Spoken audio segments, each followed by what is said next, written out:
십자가에서 이루어진 주님의 구속의 사건에 대해서 성경은 여러 모습으로 이렇게 표현을 했는데, 첫 번째가 우리가 잘 아는 이사야서 53장 5절과 6절 일본에 있는데 같이 읽겠습니다. 그가 찔림은 우리의 허물 때문이요 상함은 우리의 죄악 때문이라.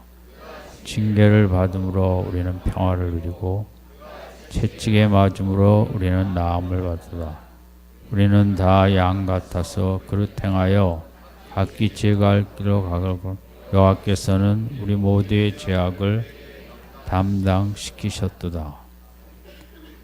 구원이라는 말을 우리가 이제 읽은 말씀을 통해서 보면 이제 6절 마지막에 우리 모두의 죄악을 그에게 담당시키셨도다. 십자가의 그 의미를 여기서 생각할 수 있는 것은 이제 마치 무거운 짐을 내가 질 수 없어 옆 사람에게 그 짐을 대신 지게 하는 것처럼 담당시키셨도다.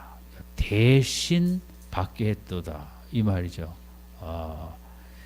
그래서 이제 여기 이 영어를 써서 죄송한데 이게 신학적으로는 이제 그게 우리가 또 한글말로는 대속이라는 말을 쓰지 않습니까? 영어는 substitution이라는 말을 이제 쓰는데, 이제 그에게 나의 모든 짐을 그에게 그의 어깨에 떨어뜨린다. 그의 등에 떨어뜨린다. 구원이라는 것은 또 십자가의 의미는 내가 진 모든 그 죄악의 짐을 예수님의 등에 이제 떨어뜨리는 거죠. 나는 하나도 그 짐이 없어지는 거죠.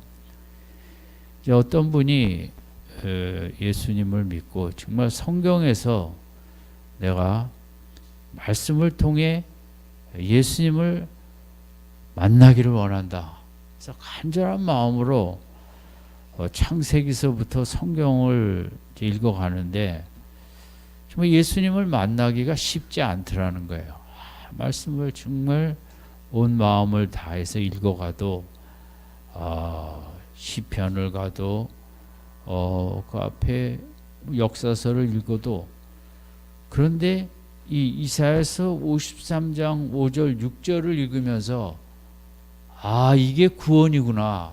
구원이라는 것은 내가 받아야 될 허물과 5절에 보면 죄악과 이런 내가 받아야 될 것을 예수께서 네 가지죠. 찔림과 상함과 징계를 받고 채찍에 맞음으로 내가 받아야 될 징벌을 예수께서 다 받으셨구나. 구원이라는 것이 바로 이것이었구나. 그분이 이 말씀을 통해서 정말 구원의 의미를 깊이 깨닫고 예수님을 다시 만나고, 우리는 이제 또 옛날 사람들보다 더 죄의 개념이 약하고 죄를 교회에서 이렇게 잘 가르치지도 않고 듣기가 거북하니까 기독교의 핵심이 죄고, 하나님께서 얼마나 죄를 정말 싫어하시고 죄 문제가 얼마나 심각한 것을 사실 우리 교회 다니는 우리들이 좀 옛날에 비해서 많이 약해졌죠. 어쨌든 하나님은 죄를 보실 수가 참을 수가 없기 때문에 이 죄 문제를 해결하는데 결국은 인간의 스스로는 길이 없기 때문에 인간의 모든 죄를 아들 예수의 십자가를 통해서 다 담당시키셨다. 십자가의 의미는 여러 가지 의미가 있지만 이 말씀을 통해서 내가 지실 걸 그가 대신 담당했다. 대신 다 가져갔다. 그런 말씀을 통해서 이 밤에 다시 한번 우리 마음에 내 모든 죄를 늘 담당하시는, 늘 가져가시잖아요. 구원받았을 때나 지금이나 우리 날마다 죄를 짓는데 늘 가져가시고 내 대신 늘 담당하시는 예수님을 다시 한번 우리가 감사하고 또 그런 은혜 안에 죄로부터 자유함을 우리 많이 누릴 수 있기를 바랍니다. 두 번째는 이제 이 십자가의 의미가 속죄, 그 죄를 다 덮는다는 속죄라는 영어는 어턴먼트인데 이게 어떻게 보면 이게 상업적인 용어예요. 거래하는 뭐 환전할 때 이 나라 돈과 저 나라 돈을 교환하는 그런 의미도 있는데 이제 로마서 5장 11절 우리 같이 읽을까요? 시작. 그뿐 아니라 이제 우리로 화목하게 하신 주 예수 그리스도 말미암아 하나님 말. 이 화목이라는 말이 원어로 볼 때 이제 화목의 의미도 있지만 속죄의 의미가 있고 바꿨다는 의미가 있어요. 돈을 바꿨다는 거죠. 달러를 한국 돈으로 바꿨든 뭘 바꿨냐면 우리의 죄와 예수 그리스도를 바꿨다는 거죠. 이 속죄라는 것은 그게 가치가 동등할 때 바꾸는데 예수님과 우리의 죄를 바꿀 정도로 우리가 죄인이지만 그만큼 귀했다는 것이 귀한 존재라는 것이고, 그러니까 물건을 바꾸듯이 예수님이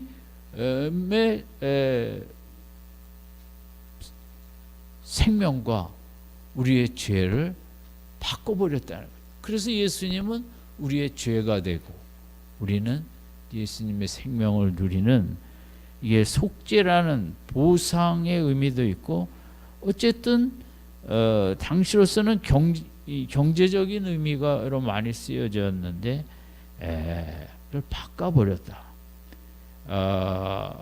그래서 우리 그런 마지막에 보면 우리 주 예수 그리스도로 말미암아 바꿔버렸기 때문에 하나님 안에서 또한 즐거워하느니라.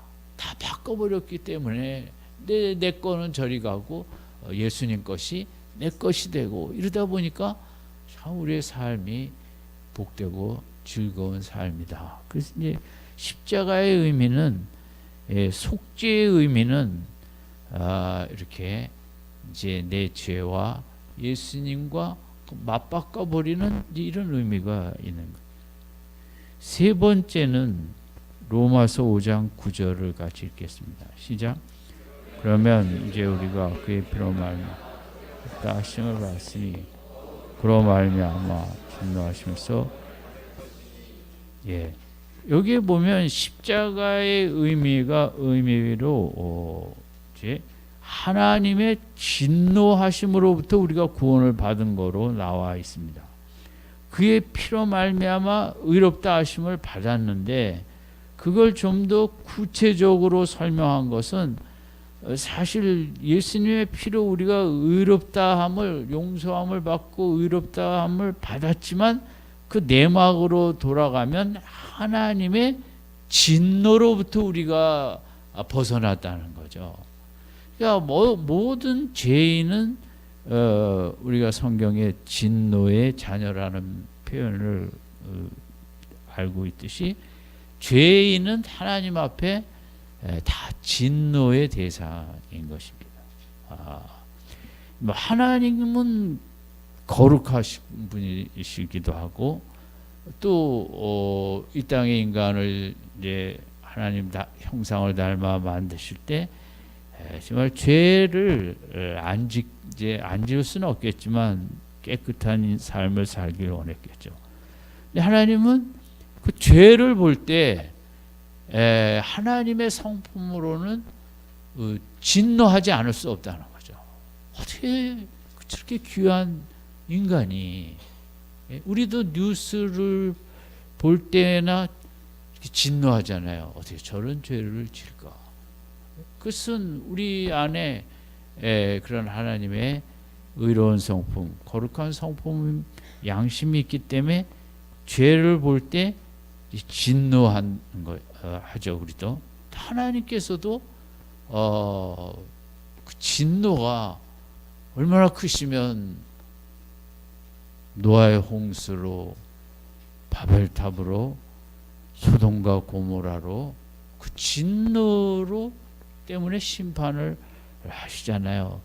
그래서 구원이라는 것은 예수 그리스도의 십자가는 그 모든 우리의 죄를 예수님이 담당하심으로 하나님의 진노를 이렇게 다 달랬다는 말이 좀 그렇지만 그 진노를 해결했다는 거죠. 하나님의 마음의 진노를. 그래서 이게 신학적으로는 중요한 단어인데, propitiation이라는 그 십자가라는 것은 하나님의 정말 죄를 향한 큰 진노를 이렇게 해결했다. 이런 우리는 이제 뉴스를 안 보면 진노를 들어요. 저도 뉴스를 거의 안 봅니다. 뉴스 봐봐야 화날 일이 더 많으니까. 제가 인생 이제 깨달은 것입니다. 그것을 볼 시간에 예수님 생각을 하는 게 낫다. 그게 아까운 거죠. 그거 보고 화내고 있는. 우리는 인간은 안 볼 수 있어요. 또 보기 싫은 사람 저쪽에서 오면 옆으로 돌아가면 되는 거예요. 근데 하나님은 그러실 수가 없으실 것 같아요. 하나님은 이시기 때문에 다 보실 수밖에 없다 이거죠. 하나님의 진노가 얼마나 클까요? 오직하면 홍수로 다 쓸어버리시겠어요. 그래서 하나님의 진노에 하나님의 진노하시면 지옥을 만들어 놓으셨을 거예요. 이 지옥이라는 게 세상 사람들이 기독교를 비난하는 무슨 사랑의 하나님이 영원한 지옥을 만드시고 예수 안 믿는다고 지옥으로 가게 하냐 하지만 하나님의 그 죄에 대한 분노를 생각하고 인간에게 하나님의 형상을 닮은 너무 좋은 것들을 많이 줬는데 그대로 살지 못하는 그에 대해서 진노하시고 대가를 지불하게 하시고. 그래서 우리가 십자가를 생각할 때 정말 오늘도 우리는 하나님 앞에 뭐 큰 죄는 아니지만 하나님의 마음을 불편하게 하는 그런 마음과 생각과 언어와 행동이 있었겠죠. 거기에 대한 진노를 하나님은 하세요. 의로우신 하나님이시기 때문에. 근데 십자가를 붙잡고 있기 때문에 그 하나님의 진노를 누가 해결했습니까? 예수님이 십자가로 해결하신 거예요. 이 십자가라는 의미가 여러 가지 의미가 있지만 상당히 3번은 신학적으로는 아주 중요한 이제 하나님의 진노를 예수 십자가로 부분을 다 이제 제거한 것이죠. 4번은 우리가 잘 아는 건데 골로새서 같이 읽죠. 시작. 전에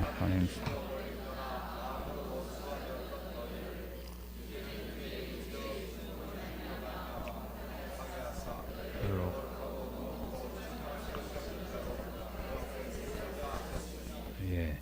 21절에도 우리는 원래 악한 행실로 하나님의 뭐가 되었다 그랬습니까? 원수였죠. 원수였는데 그 예수 그리스도의 육체의 죽음을 십자가를 통해서 결국 하나님과 화목하게 됐다는 거죠. 십자가라는 것은 죄 용서의 의미와 아울러 더 이제 하나 더 내려가면 하나님과 다시 관계를 맺을 수 있는 화목의 관계를 나아갈 수 있는 그런 귀한 의미를 갖고 있는 거죠. 십자가는 십자가에서 이제 죄 용서를 받았다. 그것만은 그것만은 아니죠. 그때 중요한 거지만 하나님의 진노를 달래고 내 죄를 다 주님이 대신 담당하셨고 또 내 죄와 예수님의 생명과 맞바꿨고 5번은 이제 그 구속이라는 말이 성경에 많이 나오죠. 마태복음 20장 28절 같이 읽죠. 시작. 인자가 온 것은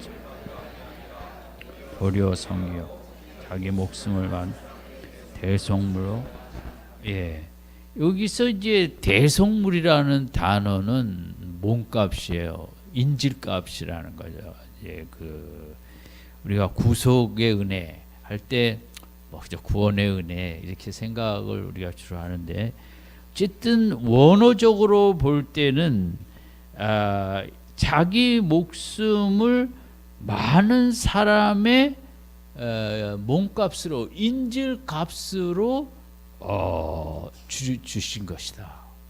그러면 인질은 이제 지체가 높을수록 인질값이 많이 나가겠죠. 근데 우리가 죄의 마귀의 인질로 잡혀 있는데 그러면 우리의 인질의 몸값이 얼마나 귀한지 하나님 아들의 몸값이 우리 내 인질값이었다는 거죠. 대단하죠? 안 대단한가 보지. 내 몸값이 연봉은 500만 원일지라도 영적인 내 몸값은 그 우주보다 더 비싸다는 거죠. 그래서 이 성경이 말하는 우리가 구원받았다 그런 여러 가지 단어를 통해서 이것도 그러니까 경제적인 용어죠. 옛날에는 이제 제일 활발한 시장이 노예 시장이었죠. 지금은 무슨 그런 역할을 하는 게 스마트폰 시장일지 모르겠지만 그때는 노예 시장이었죠. 노예를 보고 몸값을 치르고 요셉도 그 보디발이 그 훌륭한 사람이죠. 요셉을 살 정도로 눈이 있었던 거죠.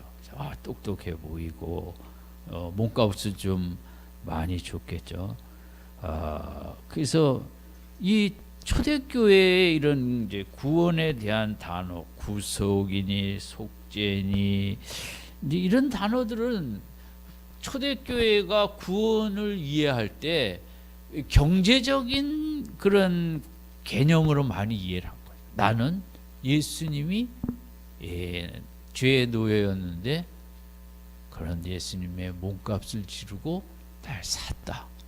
그러니까 우리는 그냥 구원받았다가 그렇게 이제 구체적인 개념이 뭐 자녀가 되었다 이제 뭐 이런 식이라면 초대교회들은 나를 내가 주님이 날 샀다. 진짜 몸값을 치르고 십자가에서 그 몸값을 치르고 나는 주님이 나를 산 소속감이 분명하고 나는 고로 주님의 것이고 뭐 내 주인은 주님밖에 없고 그분이 나를 샀으니까 우리보다 훨씬 영적인 소속 개념이 깊고 강했다고 볼 수 있죠. 우리가 회사를 다니시는 분들은 연봉으로 받으면서 하지만 이 회사가 날 샀죠. 하지만 뭐야 수틀리면 옮긴다. 다 이제 이런 그런 개념하고 초대교회인들이 그 하나님의 아들이 몸값을 치르고 나를 샀다. 왜냐하면 그들의 눈에는 늘 노예 시장이 최고의 시장이었고 거기서 늘 돈 주고 팔리고 또 많은 초대교회인들은 그런 노예들도 많았으니까 몸값이라는 것에 대해서 그 내 몸값과 내 주인이 누구인가에 대한 그 명확한 인식이 그들에게 있었던 거죠. 경제적으로. 그리고 그 다음에 십자가의 또 하나 의미는 칭의인데 우리가 제일 말하는 의롭다 칭함을 받는 6번을 디도서에서 같이 읽겠습니다. 시작. 우리 구주 하나님 자비와 사랑과 나타날 때 우리를 구원하시되 우리가 행한 바 의로운 행위로 말미암자 오직 그의 공률하심을 따라 중생의 씻음과 성령의 새롭게 하심으로 하셨느니라. 우리 구주 예수 그리스도로 말미암아 우리에게 그 성령을 풍성히 부으시고 그로 그의 은혜를 힘입어 의롭다 하시며 영생의 소망. 예, 이 7번과 이제 상통하는 건데 정말 우리는 한 게 하나도 없는데 하나님의 사절 그 자비의 하나님의 자비의 사랑하심이 나타나서 우리를 구원하셨는데 우리는 행한 바 의로운 행위가 하나도 없지만 오직 그의 긍휼하심을 따라 우리를 거듭나게 하시고 씻어주시고 성령으로 새롭게 해주셨으니 그리고 우리 주 예수 그리스도로 말미암아 우리에게 성령을 풍성히 부어주시고 정말 기독교는 내가 한 게 아무것도 없다. 이게 그냥 어느 날 나를 택하사 노예에서 나를 사더니 그냥 탕자 돌아왔을 때 모든 고난을 회복시켜 주시듯이 하늘의 영적인 축복을 막 부어주시는 거예요. 그리고 7절 그의 은혜를 힘입어 의롭다 하셨다. 그것이 여러분 죄 용서하고 의롭다 함을 받는 거는 사실 같을 수는 없어요. 그냥 죄 용서 받은 거죠. 그런데 그것을 그 죄 용서 받은 우리를 의롭다 여기시는 거는 정말 위대한 축복이죠. 여러분 감옥에서 용서받고 나온 죄수 보고 의로우십니다. 그런 말이 맞아요? 우리가 안 해봐서 모르지만 제가 보기에도 다 채우고 나와서 이제 다 이제 그걸 마치시고 애쓰시고 축하하셨다는 인사는 할 수 있지만 이제 다 끝나셨으니까 의로우십니다. 이거는 말이 잘 안 되잖아요. 그런데 기독교는 용서하시고 그래서 우리를 의롭다 여기신다는 거죠. 예수 안에 들어왔기 때문에. 그리고 하나 더 나아가서 위대한 축복은 그 다음에 영생의 소망을 따라 뭐가 되게 하셨다? 상속. 아니 노예 시장에서 사올 수는 있죠.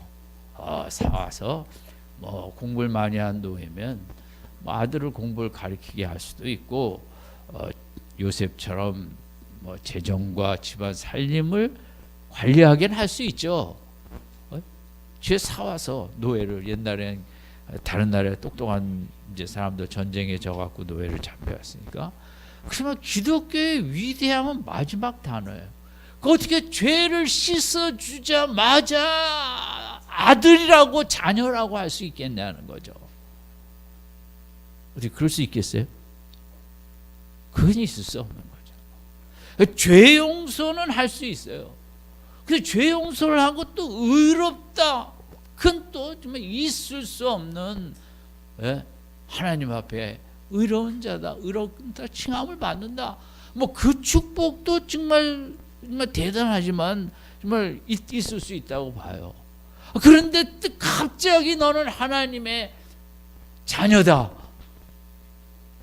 그렇게 나갈 수는 없죠. 그렇죠?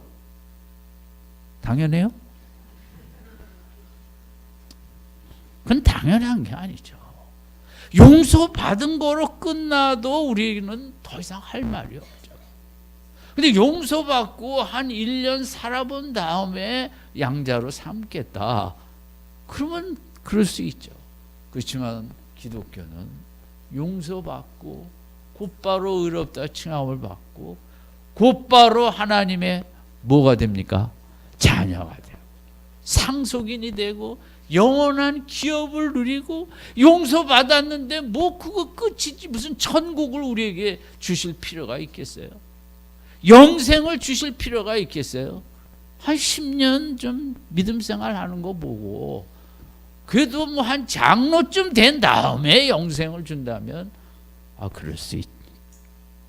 기독교가 그렇지 않다는 거죠. 이 기독교는 이렇게 저도 가만히 앉아서 이렇게 생각을 하다 보면 너무 이상하고 너무 말도 안 되고 그런데 너무 감사하고 너무 기쁘고 이 세상에 어떻게 이럴 수가 있는가. 멍하게 앉아있다 보면 제가 1시간도 가고 그랬어요. 너무 이상하니까 기독교가. 이 은혜의 세계라는 것이 도대체 인간의 생각으로는 감당이 안 되는 거죠. 어떻게 그렇게 할 수가 있는가. 기독교는 정말 너무 뭐 표현할 수 없는 그 은총, 그 은혜 안에 너무 크기 때문에 생각을 해도 잘 모르겠으면서도 기쁘고 감사하고 또 생각하고 싶고 근데 생각하다 보면 또 말이 안 되고 말이 안 되는데 기쁘고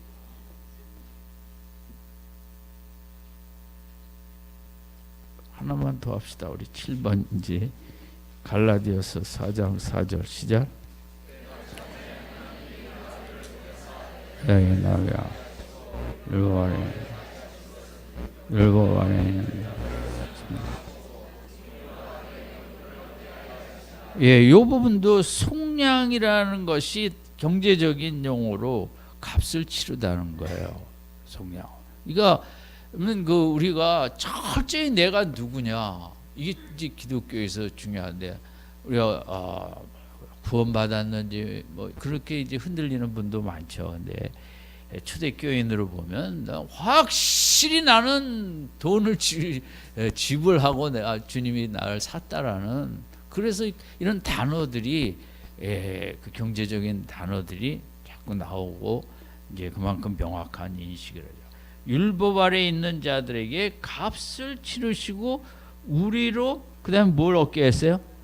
네. 뭐 살아본 다음이 아니잖아요. 십자가에서 값을 치르시고 아들의 명분을 그냥 줘버리셨다는.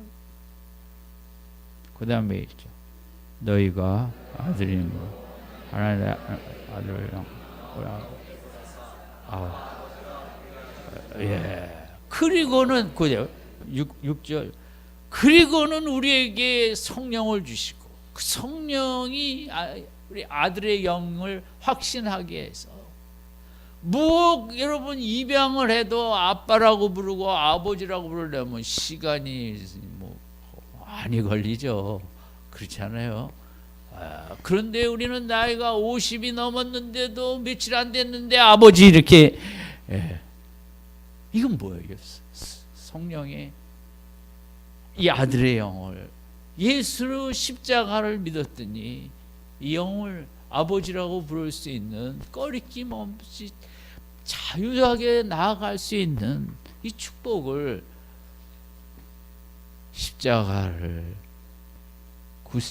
구세주를 믿자마자 이렇게 은혜를 주신 거죠. 오늘까지 우리가 이 은혜 속에 7절이죠.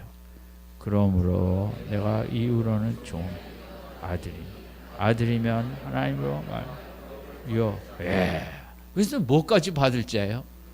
도대체 뭘 했다고 우리가 하늘의 유업을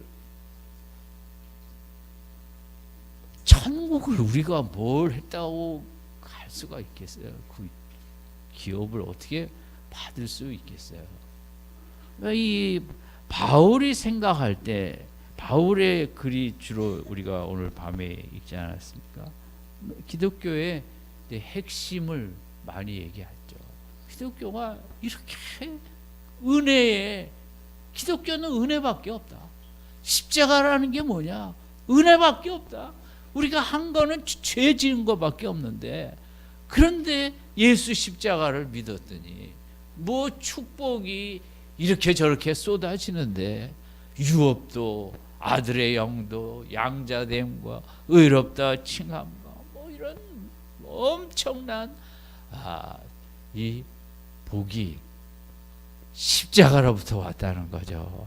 이 밤에 우리가 참 십자가 안에 있는 이 귀한 은혜들을 이 밤에도 감사해야 되지만, 신앙생활 하면 할수록 이 은혜에 대해서 더 눈이 활짝 띄어져 가는 축복이 있기를 바랍니다. 은혜를 더 깨달아갈 수 있기를 바랍니다. 기독교는 은혜를 깨닫지 않으면 아무것도 아닙니다. 기독교는 뭐 교회에서 내가 뭐 이거 하고 저거 하고 봉사하고, 그게 기독교가 아니라, 기독교의 본질은 은혜의 크기를 날마다 더 크게 더 크게 깨달아가는 게 기독교인 것입니다. 이 밤에 다시 한번 다 확신이 있으시겠지만, 완전 내 소유권을 이전 등기하는 예수님으로 이 밤이 되시길 바랍니다.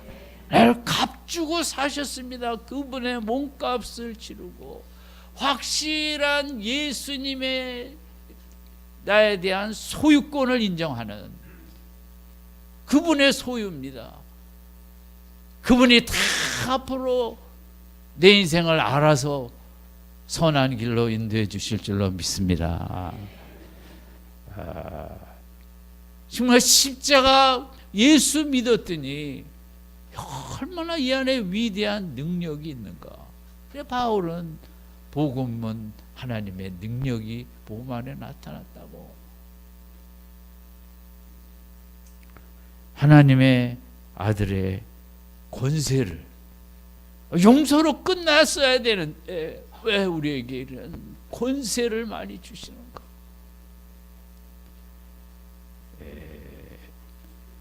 내가 너무 귀한 자라는 것을 날이 갈수록 많이 깨달아갈 수 있기 바랍니다. 내가 귀한 맛에 살아야 돼. 부족한 것 투성이지만 십자가 안에 있는 나는 귀하거든요. 그래서 십자가를 통해서 이 많은 은혜를 주셨기 때문에 마지막으로 9번 같이 읽죠. 시작. 십자가를 통하여 옛사람 세상 마귀의 지배왔던 육을 죽여가야 한다. 이렇게 큰 은혜 주셨기 때문에 우리 안에 아직 육이 남아있잖아요. 그를 은혜 받아서 은혜를 깨달아가면서 세상 지배를 받던 생각과 가치관과 감정과 습관을 깨트리고 죽여가야 되는 거죠. 정말 십자가를 믿는다면 옛날적으로 이제는 옛날에서 자꾸 끊어야 되죠. 마지막으로 10번입니다. 십자가를 통하여 주님 가신 길을 따라 나를 제자. 십자가를 믿어 이렇게 큰 은혜를 주신 이제 그분을 따라가야겠다. 그분의 제자가 돼야겠다. 제자 훈련 받자는 얘기 아니에요. 정말 그분, 이제는 내가 따라갈 대상이 세상에 아무도 없고 그분만 따라가는 것, 그게 제자고, 그게 정말 십자가를 믿는다면 더 이상 십자가만 따라가고 예수님만 따라가고,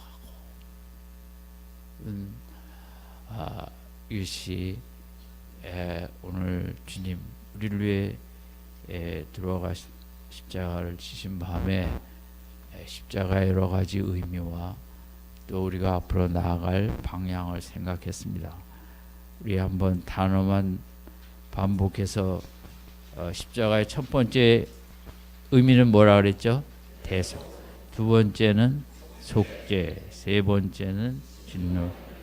네 번째는 다섯 번째는 여섯 번째는 일곱 번째는 이번 집회는 외울 게 많아 갖고 외우려는 게 아니라 많은 그 단어들에 대해서 시간이 있을 때 묵상하시는 은혜가 있기를 바랍니다. 같이 기도하겠습니다.